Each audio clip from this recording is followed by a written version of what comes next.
আসসালামু আলাইকুম। দ্বিতীয় পর্যায়ে আমি যে পেঁয়াজের হালিগুলো রোপণ করেছিলাম, তো সেগুলোর বয়স 20 দিন হয়ে গেছে এবং মাটিগুলো শুকিয়ে গেছে। তো সেক্ষেত্রে এখন এদের দ্বিতীয় সেচ দেওয়ার প্রয়োজন হয়ে গেছে। তো আমি আজকে কিছু কিছু জমিতে দ্বিতীয় সেচ দিয়ে দেব।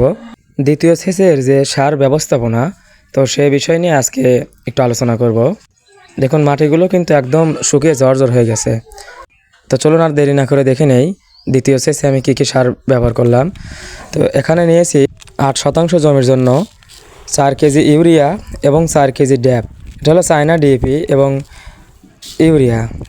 তো এর সাথে আমি ব্যবহার করেছি হলো এইচ স্টার, যেটা হিউমিক অ্যাসিড। এখানে 500 গ্রাম একটা প্যাকেট, তো আমি এখানে 250 গ্রাম ব্যবহার করব। পেঁয়াজ লাগানোর আগেও আমার এখানে হিউমিক অ্যাসিড দেওয়া ছিল, তো সেক্ষেত্রে আমি এখন 250 গ্রাম ব্যবহার করব। আমি এখানে 50 গ্রাম ম্যানকোজেব ব্যবহার করছি। আপনারা ম্যানকোজেবের বদলে থিওবিড এগুলো ব্যবহার করতে পারেন, যেটা সালফার 80%। তো এখানে আরও ব্যবহার করেছি হলো কার্বনডাজিম। দ্বিতীয় সেচ দেওয়ার পরে যদি আবহাওয়া খারাপ হয়, তাহলে দেখা যায় কিছু কিছু চারার আপনার গোড়াতে পচনি লাগে, তো সেক্ষেত্রে এটা ভালো কাজ করবে। তো এখানে ব্যবহার করেছি এর পাশাপাশি হলো লিটোসেন, যেটা আমি এর আগেও ব্যবহার করেছিলাম, অনেক ভালো একটা রেজাল্ট পেয়েছি। তো সেক্ষেত্রে আমি এই জমিতেও ব্যবহার করে দিলাম।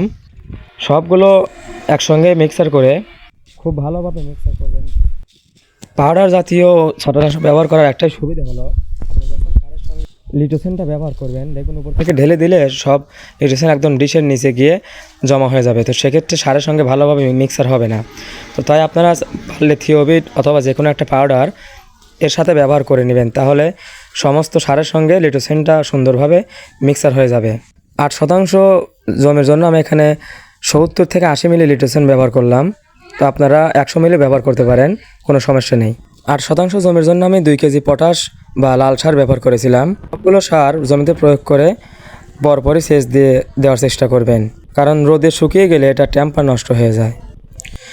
এখন যে ফুটেজটি দেখতে পাচ্ছেন, এটি হলো আমার আগুর পেঁয়াজে আমি লিটোসেন ব্যবহার করেছিলাম, তো সেটার রেজাল্ট।